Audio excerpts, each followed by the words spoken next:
shortage of time, I did mention about hijab. I did mention about modesty for the man, but due to shortage of time, I skipped the modesty for the woman. If you read the Quran mentions in Surah Nur, chapter number 24, verse number 31, say to the believing woman that she should lower her gaze and guard her modesty, and display not her beauty except what appears ordinarily of, and to draw her veil over the bosom.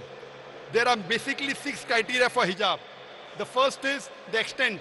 For the man, it's from the navel to the knee. For the woman, the complete body should be covered. The only part that can be seen are the face and the hands up to the wrist. The remaining 5 criteria are the same for the man and the woman. The clothes they wear, it should not be tight so that it reveals the figure.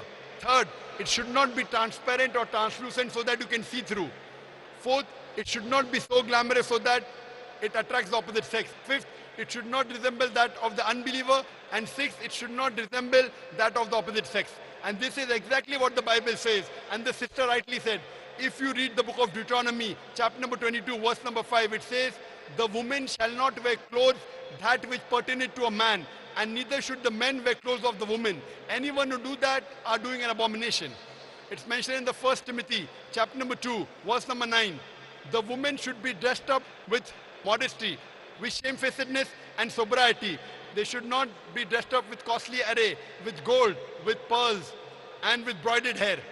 And it's further mentioned in the 1 Corinthians, chapter number 11, verse number 5 to 6. The woman who prays and uncovereth her hair, she dishonors her head. The woman, sister, I'm quoting the Bible. The Bible says in 1 Corinthians, chapter number 11, verse number 6 to 7, the woman that prays and uncovers the head, she dishonors the head. Her head should be shaved off. So according to the Bible, if a woman that does not cover her head and she prays, her head should be shaved off. That means Bible is more strict even than the Quran, whereas head being covered. That is the reason if you see the photograph of Mother Mary, you see the photograph of Mother Mary, she's dressed up just like a Muslimah. Her complete body is covered. The only part that are seen are the face and hands up the wrist. So Jazakallah, sister, and may Allah reward you, and may Allah grant you Jannah, sister.